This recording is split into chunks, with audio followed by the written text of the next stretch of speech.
अस्सलाम वालेकुम guys, I hope you are doing well. Today our topic is president. आज की इस वीडियो में हम बेसिकली ये डिस्कस करेंगे कि प्रेसिडेंट का जो है ना पाकिस्तान की जो पॉलिटिक्स है या पाकिस्तान के ऊपर जो है ना एज अ प्रेसिडेंट क्या रोल प्ले कर रहा है प्रेसिडेंट। तो ये सारी जो है ना डिस्कशन और उसकी क्वालिफिकेशन, ठीक है, कैसे वो इलेक्ट होता है, कैसे वो रिज़ाइन करता है, ये सारा जो है ना कंप्लीट आज की इस वीडियो में आपके साथ शेयर करेंगे। तो सबसे पहले जो ना एज़ यूजुअल जैसे कि आपने एग्ज़ाम के लिए सबसे पहले अपने इंट्रोडक्शन वगैरह लिखने होते हैं, ठीक है। बेसिकली मैं आपको ये चीज़ बता दूं कि प्रेसिडेंट जो है वो स्टेट का हेड होता है, ठीक है। पाकिस्तान में जो प्रेसिडेंट है वो स्टेट का जो है ना हेड है। अब स्टेट एग्जिस्ट करती है, हमेशा एग्जिस्ट करती है, ठीक है। और गवर्नमेंट का जो हेड होता है ना वो प्राइम मिनिस्टर होता है, ठीक है। जैसे कि हमारा जो प्राइम मिनिस्टर है इस टाइम वो जो है ना गवर्नमेंट के हेड है, ठीक है। जो स्टेट के हेड हैं वो प्रेसिडेंट है, ठीक है। तो ये बेसिकली जो डिफरेंट चीज़ें हैं जिनमें जो ना स्टूडेंट्स अक्सर जो ना मिस्टेक करते हैं। प्रेसिडेंट जो है वो स्टेट का हेड है और जो प्राइम मिनिस्टर है वो गवर्नमेंट का हेड है। स्टेट हमेशा एग्जिस्ट करती है, ठीक है। With the passage of time जो है ना गवर्नमेंट चेंज होती रहती है, लेकिन स्टेट जो है ना हमेशा एग्जिस्ट करती है। लेकिन जो उसका जो हेड है वो with the passage of time जो है ना जैसे ही उसका टेन्योर पूरा होता है, जैसे ही उसका टेन्योर कंप्लीट होता है वो जो ना उस नया जो है ना अपॉइंट हो जाता है, ठीक है। तो वो बेसिकली आज की वीडियो में आपके साथ शेयर करेंगे। इसमें यह है कि जैसा कि आपको पाकिस्तान का कॉन्स्टिट्यूशन अगर आपने पढ़ा है तो उसमें आपको पता होगा कि पाकिस्तान का जो है ना वो पार्लियामेंट्री जो है ना पार्शली पार्लियामेंट्री है, ठीक है। लेजिस्लेशन वगैरह ये सारा प्रोसेस जो है ना वो पार्लियामेंट से होता है, ठीक है। उसके बाद जो है ना president partially president in nature भी है कि प्रेसिडेंट ऑर्डिनेंस भी पास कर सकता है, एमरजेंसी भी लगा सकता है, ठीक है। तो ये प्रेसिडेंट के पास भी कुछ पावर्स हैं, लेकिन वो पावर्स कैसे कैसे हैं वो मैं नेक्स्ट आपके साथ शेयर करूंगा। उसके बाद बेसिकली जो है ना ये सिंबल ऑफ यूनिटी है, जितनी भी प्रोविंसीज हैं उनको आपस में जो है ना जोड़ के रखता है, ठीक है, यूनिटी कायम रखता है। और जो ये जो इलेक्ट होता है वो provisional assembly as well as जो है नेशनल असम्बली से इलेक्ट होता है, ठीक है। और binding force between federation and federating unit, जैसे कि मैंने आपको कहा कि जितने भी प्रोविंसीज हैं और जो फेडरेशन है उनके दरमियान जो है ना यूनिटी कायम करता है, ठीक है। तो ये बेसिकली मैं आपको बता चुका हूँ कि जो है ना हेड ऑफ़ द स्टेट है, ठीक है। और जो है ना ये बहुत से मामलात में प्राइम मिनिस्टर से जो है ना हेल्प लेके अपने जो है ना फंक्शन परफॉर्म करता है। तो उसके बाद जो है ना उसके बिल्स वगैरह में भी अगर कोई बिल पास होता है पार्लियामेंट से तो उसमें इसका क्या रोल है वो भी हम जो है ना कंप्लीट नेक्स्ट शेयर करेंगे। इसमें सबसे पहले यह है कि रेलिवेंट प्रोविजंस जो कि आपके आर्टिकल्स में लिखी हुई हैं, अगर आपने कॉन्स्टिट्यूशन पढ़ा है तो उसमें 41 से 49 तक जो है ना सदर के हवाले से लिखा है।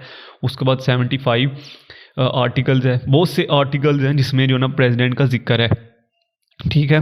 तो इसमें सबसे पहले हम जो है ना इसकी जो है ना क्वालिफिकेशन के हवाले से देखते हैं और उसके बाद जो है ना इलेक्टोरल प्रोसेस के हवाले से देखते हैं, ओथ कौन लेता है इसका, ठीक है। और देन जो है ना हम फंक्शन वगैरह के हवाले से सारा देखेंगे। तो सबसे पहले मैं आपको ये बता दूंगा जैसे कि मैंने आपको पहले बताया कि हेड ऑफ़ द स्टेट है, ठीक है।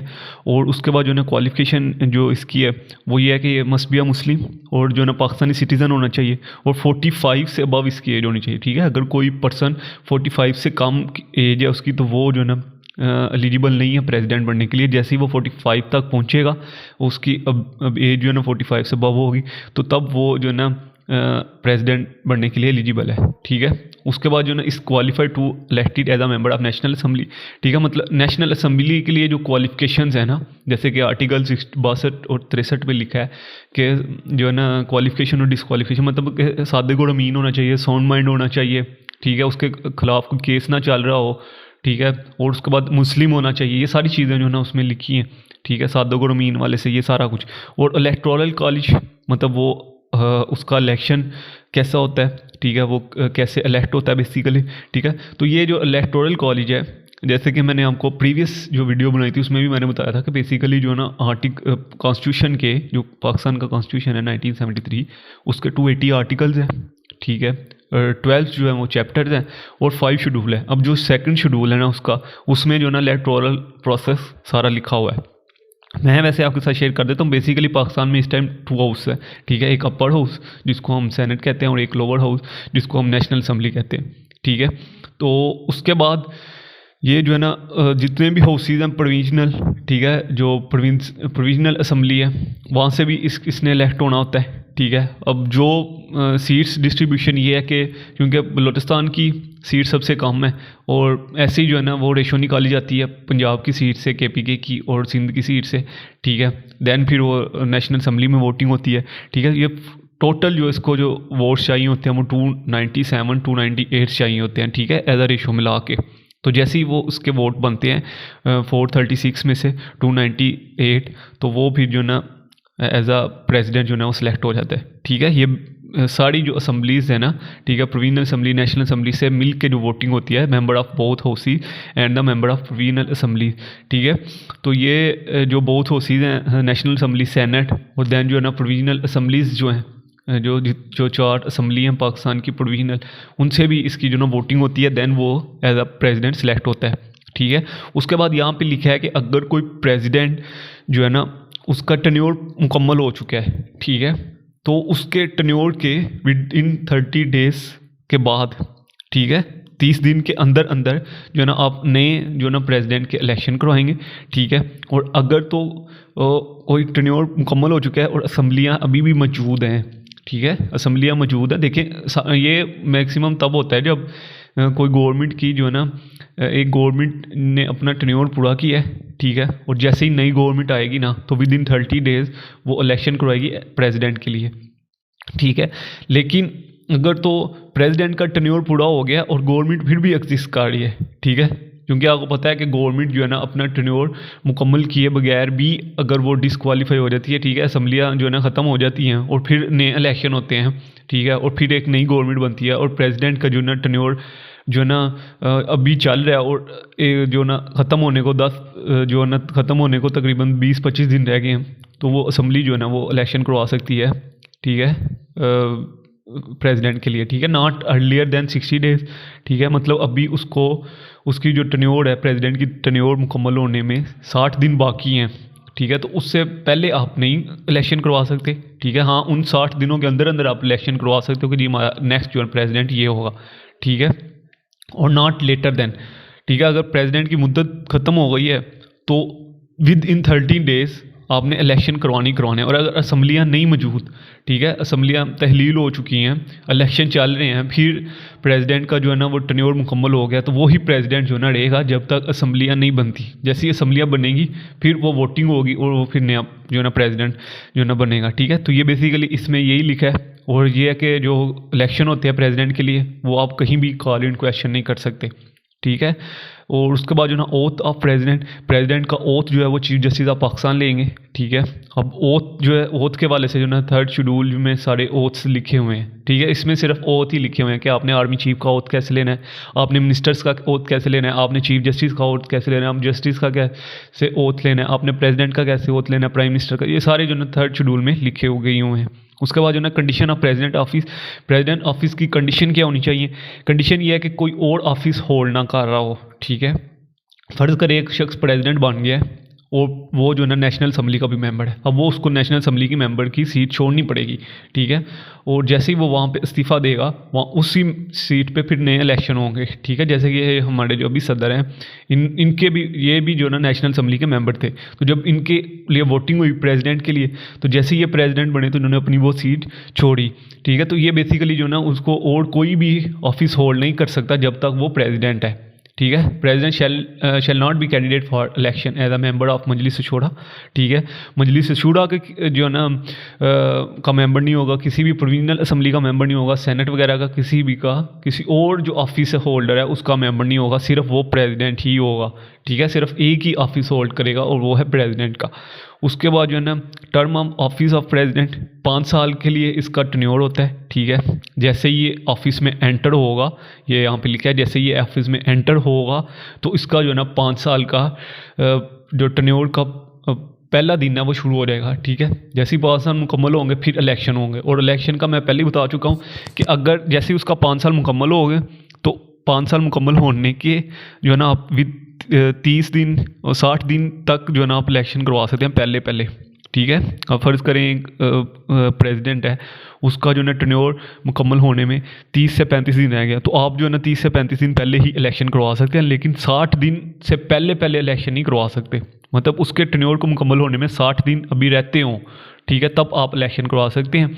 और अगर तो उसका टेन्योर मुकम्मल हो चुका है, ठीक है, और असम्बलियाँ जो है ना मौजूद नहीं है, जैसे कि असम्बलियाँ तहलील हो जाती हैं अक्सर गवर्नमेंट में, और फिर जो है ना क्या होता है कि जैसी नई गवर्नमेंट आएगी तो नई गवर्नमेंट आते सार ही पहला जो काम करेगी ओथ लेने के बाद, क्योंकि सबसे पहले जो ना असम्बलीज़ के जितने भी मेंबर हैं उनका ओथ लिया जाएगा, ठीक है। ओथ लेने के बाद जो सबसे पहला काम करेगी वो ये है कि वो अपना स्पीकर अपॉइंट करेगी, ठीक है। ये असम्बली के बारे में बता रहा हूँ कि नेशनल असम्बली सबसे पहले अपना जो ना स्पीकर अपॉइंट करेगी, ठीक है, जो उसका स्पीकर होगा और नेशनल असम्बली का, ठीक है। फिर डिप्टी स्पीकर अपॉइंट करेगी, और उसके बाद जैसे ही जो नया जो सेशन होगा उसमें जो ना इलेक्शन वोटिंग होगी प्रेसिडेंट के लिए। अब ये है कि डी इलेक्ट, अब फ़र्ज़ करें एक पर्सन जो है वो एक दफ़ा प्रेसिडेंट बना है तो वो दूसरी दफ़ा भी प्रेसिडेंट बन सकता है, ठीक है। जैसे कि अब जो है ना आरफ अलवी साहब प्रेसिडेंट हैं, तो ये अब प्रेसिडेंट बने हैं, तो ये नेक्स्ट जो है ना फिर मतलब 2 दफ़ा अपनी जो है ना लाइफ में वो प्रेसिडेंट बन सकते हैं। 2 दफ़ा से ज़्यादा कोई भी पर्सन जो है ना प्रेसिडेंट नहीं बन सकता, ठीक है। मतलब अभी जो है ना एक चांस आरफ अलवी साहब के पास और है, ठीक है। ऐसे ही जो है ना जरदारी साहब एक दफ़ा प्रेसिडेंट बन चुके हैं, इनके पास एक और चांस है कि वो अब जो है ना प्रेसिडेंट बन सकते हैं। अब जो है ना डिज़ाइन ऑफ प्रेसिडेंट जो है ना वो डिज़ाइन देगा, वो नेशनल जो स्पीकर है नेशनल असम्बली का, ठीक है, उसको जो है ना वो डिज़ाइन देगा और विद हैंड रिटन एड्रेस में वो रिज़ाइन देगा। उसके बाद जो है ना president power to grant pardon. अब ये जो है ना ग्रांट पार्डन का मतलब ये है कि प्रेसिडेंट जो है ना वो किसी को भी माफ़ कर सकता है, ठीक है। अब इससे मतलब ये है कि अगर फ़र्ज़ करें प्रेसिडेंट के पास कोई केस आया है, ठीक है, और उस केस है वो किसी शख्स ने किसी को कत्ल किया है, अब उसको जो ना फांसी की सज़ा हो गई है, ठीक है।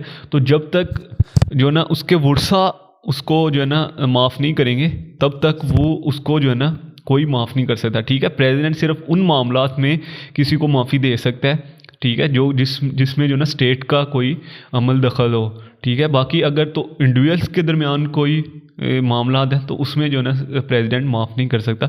हाँ, क्योंकि आपने अगर पीपीसी पढ़ी है तो वहाँ पे जो सेक्शन 54 और 55 है उसमें लिखा है कि प्रेसिडेंट के पास ये अथॉरिटी है कि अगर किसी को फांसी की सज़ा हुई है तो वो उसको फांसी की सज़ा को उम्र कैद में कन्वर्ट कर सकता है, ठीक है। इसके ऊपर बहुत से केस लाज भी पड़े हैं कि जो हमारे जो जनरल रह चुके हैं, जनरल ज़िया, ठीक है, उन्होंने, और जनरल याहिया खान और जनरल अयूब खान, उन्होंने बहुत से जो ना लोग ऐसे थे जिनको फांसी की सज़ा हुई थी लेकिन उनकी सज़ा को ना उम्र कैद में तब्दील कर दिया, ठीक है।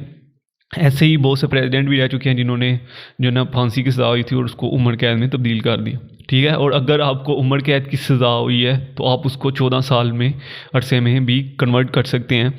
ये जो ना सेक्शन 55 जो है ना पीपीसी का कहता है कि ये कर सकते हैं, ठीक है। मतलब इनके पास ये पावर्स है, ये पावर्स जो है ना प्रेसिडेंट को दी गई हुई है। लेकिन यह है कि जब तक वर्सा, क्योंकि अगर फ़र्ज़ करें किसी एक इंडिविजुअल ने किसी दूसरे इंडिविजुअल्स का कत्ल कर दिया तो जब तक उसके वर्सा उसको माफ़ नहीं करेंगे तब तक वो उसको जो है ना माफ़ नहीं करेगा, ठीक है। तब तक वो प्रेसिडेंट उसको माफ़ नहीं कर सकता, ठीक है। अगर कोई पार्टी कहती है कि हमें क़िसास ही चाहिए तो उनको क़िसास ही मिलेगा, वो उसको माफ़ नहीं कर सकते। लेकिन हाँ, अगर स्टेट का कोई मैटर है तो फिर प्रेसिडेंट जो है ना माफ़ कर सकता है।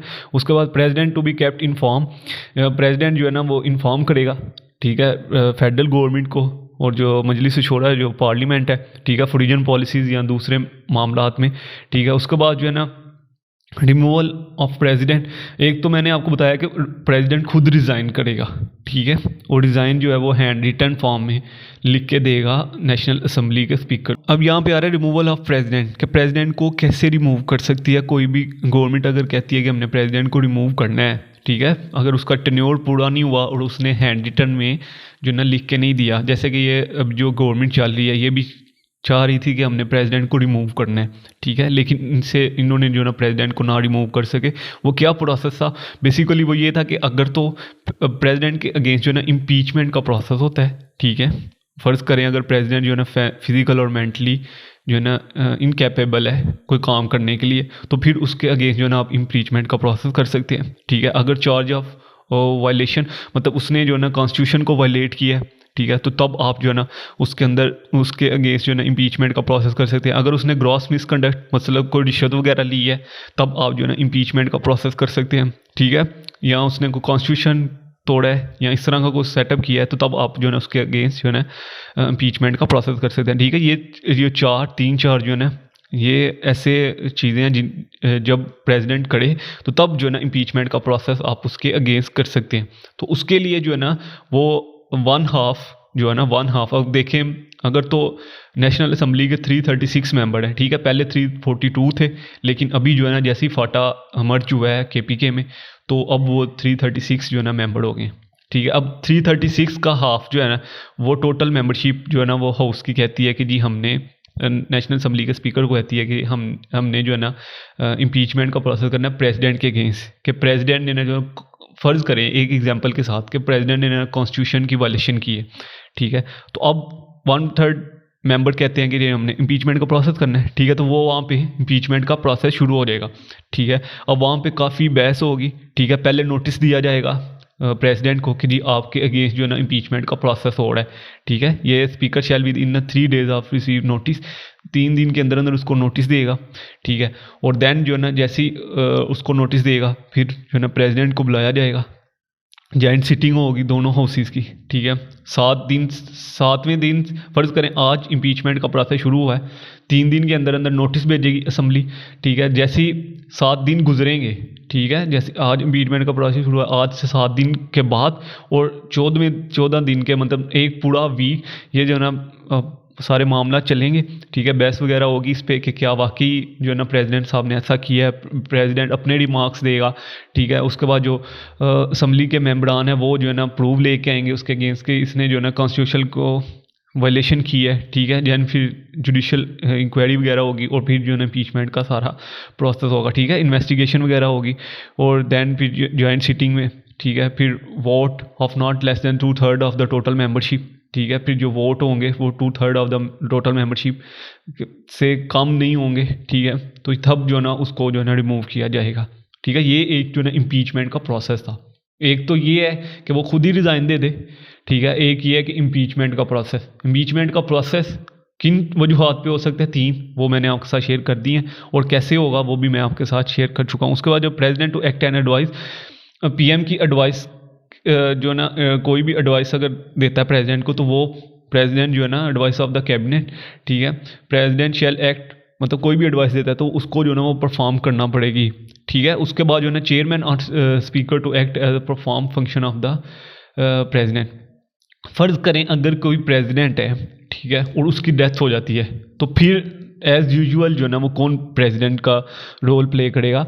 एज़ यूजुअल जो है ना वो चेयरमैन, ठीक है, चेयरमैन जो सेनेट का चेयरमैन है, ठीक है, वो प्रेसिडेंट का रोल प्ले करेगा, ठीक है। अगर वो चेयरमैन सेनेट का चेयरमैन भी मौजूद नहीं है तो फिर जो नेशनल असम्बली का स्पीकर है वो प्रेसिडेंट का रोल प्ले करेगा, ठीक है, ये आर्टिकल 49 कहता है। अगर प्रेसिडेंट आउट ऑफ कंट्री है, ठीक है, तब भी जो चेयरमैन है सेनेट का वो रोल प्ले करेगा, ठीक है, या वो अपना फंक्शन परफॉर्म करने के लिए उस हालत में नहीं है कि वो अपना फंक्शन परफॉर्म कर सके, ठीक है, हो जाता है एक्सीडेंट वगैरह हो जाता है या बीमारी की हालत में प्रेसिडेंट जो है ना अपना फंक्शन परफॉर्म नहीं कर सकता तो फिर चेयरमैन जो है ना सेनेट का चेयरमैन वो जो है ना फंक्शन परफॉर्म करेगा। और अगर सेनेट का चेयरमैन भी नहीं है तो फिर नेशनल असम्बली करेगी और अगर सेनेट का चेयरमैन भी नहीं है तो फिर नेशनल असम्बली का जो स्पीकर है वो परफॉर्म करेगा, ठीक है। अगर प्रेसिडेंट नहीं है तो फिर चेयरमैन सेनेट और अगर चेयरमैन सेनेट भी नहीं है तो फिर नेशनल असम्बली, ठीक है। तो ये बेसिकली जो है ना इसमें ये लिखा हुआ था। उसके बाद पावर ऑफ प्रेसिडेंट के पास कौन कौन सी पावर्स हैं, ठीक है, एग्जेक्टिव पावर्स भी हैं प्रेसिडेंट के पास,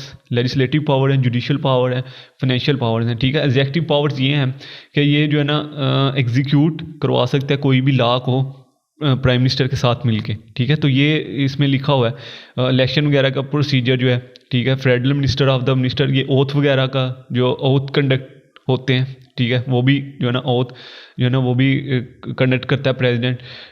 जो ना जितने भी प्राइम मिनिस्टर हो गया उसके बाद जितने भी जो कैबिनेट के मिनिस्टर्स हैं उनके भी ओथ ये ना कंडक्ट कर सकता है। उसके बाद जो इसने जो गवर्नर्स होते हैं प्रोविंसेस के, ठीक है, डिफरेंट प्रोविंसेस के जो गवर्नर्स हैं, अब हर प्रोविंस का अपना गवर्नर है तो ये गवर्नर को भी अपॉइंट करता है, ठीक है। और उसके बाद जो है ना उसका ओथ भी ये लेता है, ठीक है। असम्बली भी का स्पीकर जो प्रोविजनल असम्बली है उसका स्पीकर भी ओथ ले सकता है। अगर वो उस हालत में नहीं है कि वो ओथ ले तो फिर प्रेसिडेंट जो है ना ओथ ले सकता है उसका, ठीक है। उसके बाद ये अपॉइंटमेंट करता है जो है ना इस्लामिक कौंसल की, ठीक है, और गवर्नर्स की अपॉइंटमेंट कर सकता है। कॉमन इंटरेस्ट जो है नेशनल काउंसिल और कमीशन, ठीक है, और chairman and the member of public service commission, ठीक है, ये सब की जो है ना अपॉइंटमेंट ये कर सकता है, इसके पास पावर। लेजिस्लेटिव पावर्स ये हैं कि जो दोनों हाउसेस को ना समन कर सकता है, ठीक है। उनसे कोई खिताब वगैरह करना हो या कोई भी बात कहनी हो तो वो प्रेसिडेंट जो है ना उनको दोनों हाउसेस को समन कर सकता है। उसके बाद ये है कि ऑर्डिनेंस, कोई भी ऑर्डिनेंस जो है ना वो पेश कर सकता है। फर्ज करो कंट्री में कुछ ऐसी सिचुएशन है कि अभी कोई ना कोई लॉ की ज़रूरत है, तो ये जो है ना ऑर्डिनेंस पेश कर सकता है जो कि 90 डेज़ के लिए वैलिड होगा, ठीक है। अगर 90 डेज़ के बाद नेशनल असम्बली चाहे तो उसको एज अ लॉ बना सकती है, लेकिन उसके बाद ये ख़त्म हो जाएगा। उसके बाद जो है ना इसके पास लेजिस्लेटिव पावर में ये भी है कि अगर कोई बिल पास होता है नेशनल असम्बली और सेनेट से, उसके बाद ये अप्रूवल के लिए जाएगा प्रेसिडेंट के पास। प्रेसिडेंट जो है ना इसको फाइनल अप्रूवल देगा, ठीक है। अब ये यहाँ पे सवाल पैदा होता है कि क्या प्रेसिडेंट उसको रिजेक्ट कर सकता है, ठीक है। उसमें बिल्कुल ये प्रेसिडेंट के पास अथॉरिटी है कि वो फर्स्ट टाइम जो है ना उसको जो ना रिजेक्ट कर सकता है। फर्ज करें अगर नेशनल असम्बली और सेनेट ने अप्रूवल के लिए कोई बिल पेश किया है और वो पास हो के अब प्रेसिडेंट के पास चला गया, ठीक है, तो प्रेसिडेंट जो ना इन 10 डेज़ उसको अप्रूव करेगा। अगर तो उसको लग रहा है कि इसमें कोई चेंजिंग करनी चाहिए तो वो चेंजिंग करके फिर जो है ना नेशनल असम्बली और सेनेट के पास भेजेगा, ठीक है। अगर तो नेशनल असम्बली और सेनेट उसको कोई अमेंडमेंट्स के बगैर फिर पास कर देती हैं, ठीक है, उस बिल को मेजॉरिटी के साथ पास कर देती हैं, तो फिर वो प्रेसिडेंट उसको रिजेक्ट नहीं कर सकता, ठीक है। प्रेसिडेंट उसको रिजेक्ट नहीं कर सकता। सिर्फ एक दफ़ा ये है कि वो वापस भेज सकता है कि आप इसको एक दफ़ा नज़रसानी कर दें। मतलब इन शॉर्ट वर्ड के वो रिजेक्ट नहीं कर सकता किसी भी बिल को, ठीक है। Bill pass by the both houses of the president to appointed for her set, वो बात हो रही है कि वो जो है ना उसके बाद ऑर्डिनेंस वगैरह को पेश कर सकते हैं, ठीक है। और उसके बाद जो है ना जुडिशल पावर्स के वाले से, जुडिशल पावर ये है कि प्रेसिडेंट जो है ना वो अकॉर्डिंग टू कॉन्स्टिट्यूशन कोई भी एडवाइस ले सकता है कि चीफ जस्टिस से।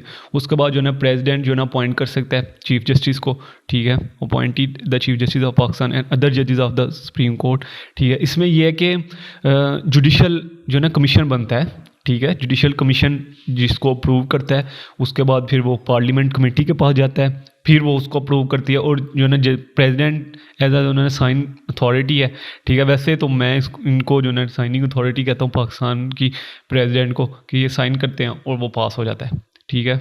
ये हर में यही सिस्टम है, ठीक है। अगर यहाँ पे लेजिस्लेशन की पावर्स हैं तो उसमें भी ये है कि लेजिस्लेटर जो है ना लॉ मेकिंग करते हैं, ठीक है। एग्जेक्टिव में ये है कि एग्जेक्टिव जो इन्हें इंप्लीमेंट करे। जुडिशल में ये है कि जुडिशल कमीशन बनता है, अगर किसी को अपॉइंट करना है, आपने किसी जज को अपॉइंट करना है, यहाँ पे भी लिखा है, ठीक है। उसको रिमूव करना है तो फिर जुडिशल काउंसिल बनेगी, ठीक है, वो रिमूव करेगी जज को, और देन फाइनल जो है ना वो साइन करेंगे प्रेसिडेंट, और वो फिर जो है ना अपने जो है ना ओहदे से फारिग हो जाएगा, ठीक है। ऐसे जो है ना प्रेसिडेंट है पावर टू ग्रांट पार्डन, ठीक है। ये जो है ना पार्डन के वाले से मैं आपको पहले ही बताया था कि माफ़ कर सकता है किसी पर्सन को, अगर उसने कोई स्टेट के अगेंस्ट जो है ना कोई क्राइम वगैरह किया है तो उसकी जो है ना सज़ा को कम कर सकता है। फाइनेंशियल पावर्स भी हैं इसके पास, ठीक है। अपॉइंट करता है ऑडिटर जनरल मेंबर्स, ठीक है।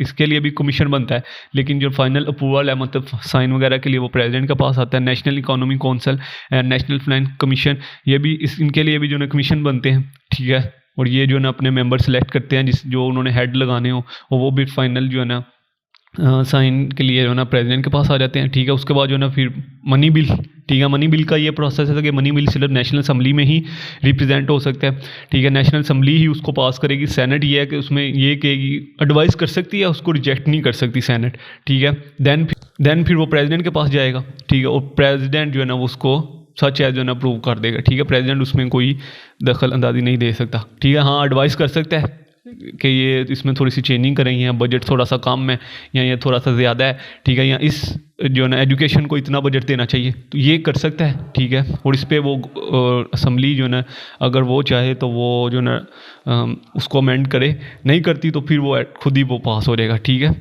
Within after the joint sitting of the both houses, ठीक है। जैसे ही वो हाउसेस जॉइंट सीटिंग करेंगे मेजोरिटी के बाद वो खुद ब खुद पास हो जाएगा, ठीक है। नेक्स्ट जो लेक्चर होगा वो बेसिकली जो है ना बिल के वाले से ही होगा कि बिल जो है ना आपका कैसे पास होता है, ठीक है। लॉ मेकिंग प्रोसेस कैसे होता है। No bill or amended which impose or tax or duties, ठीक है।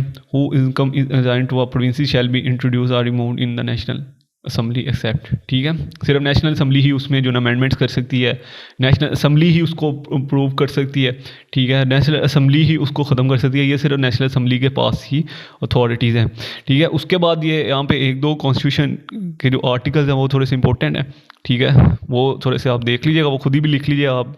यहाँ पे ये है कि 177 ये कहता है कि जो सदर की जो चीफ जस्टिस है ना, ठीक है, उसकी जो फाइनल वैसे तो उसके लिए जुडिशल कमीशन बनता है, ठीक है, लेकिन फाइनल जो अप्रूवल है चीफ जस्टिस के लिए वो प्रेसिडेंट करता है, ठीक है। उसके बाद जो है ना 234 के एमरजेंसी भी लगा सकता है मुल्क में। फ़र्ज़ करे को फाइनेंशियली इशू चल रहे हैं या फाइनेंशियली पाकिस्तान इतना स्ट्रांग नहीं है, तो वो जो है ना एमरजेंसी लगा सकता है, ठीक है। लेकिन उसके लिए नेशनल असम्बली से अप्रूव लेना पड़ेगा, ठीक है। उसके लिए भी नेशनल असम्बली और सेनेट से अप्रूवल होगी, देन फिर वो जो है ना लगा सकता है एमरजेंसी, ठीक है। अब अगर उसने किसी सूबे में एमरजेंसी लगानी है तो उसके लिए प्रोविजनल असम्बली जो है ना उसको अप्रूव करेगी कि जी ये इस वक्त हालात ख़राब हैं, हमें एमरजेंसी की ज़रूरत है, तब वो एमरजेंसी लगाया। उसके बाद ये है कि जब वो होता है प्रेसिडेंट ऑफिस होल्डर होता है तो उसके अगेंस्ट जो है ना वो कोई केस नहीं चल सकता, ठीक है। आर्टिकल 248 कहता है, ये इसमें ये थोड़े से इंपॉर्टेंट आर्टिकल से 2-3, तो ये इसमें जो ना आप लिख लीजिएगा, ठीक है। ये 248 कहता है कि उसके अगेंस्ट जो ना कोई केस नहीं चलता सर जब तक वो प्रेसिडेंट के ऑफिस होल्डर है, ठीक है। तो ये बेसिकली हमारा प्रेसिडेंट का टॉपिक था। उसके बाद यहाँ पे आपने जो ना इसका कंक्लूजन वगैरह लिख देना है, ठीक है। Parliamentary system of the government was introduce in our country, president is head of the state, ठीक है। और उसके बाद जो है इसको मजलिस शूरा ही, क्योंकि बेसिकली जो है ना पार्लियामेंट को कॉन्स्टिट्यूशनली जो है ना वो मजलिस शूरा कहते हैं, ठीक है। मजलिस शूरा जो है ना वो कॉन्स्टिट्यूशनली ज़ुबान है, हम उसको एज अ पार्लियामेंट जो है ना एक हमारा कल्चर बन चुका है, तो हम उसको एज अ पार्लियामेंट ही जो है ना नाम ज़्यादातर यूज़ होता है और आपको सुनने में मिलता है, ठीक है। टेन्योर जो है ना इसका 5 ईयर ही है, ठीक है। और ये no head of the state है, ये आप बेसिकली आप लिख लीजिएगा। इसके वाले से कोई भी क्वेश्चन आप कमेंट्स में पूछ सकते हैं। इंशाल्लाह जल्द मिलते हैं नेक्स्ट वीडियो में, तो दुआ में रखिएगा। अल्लाह हाफिज़।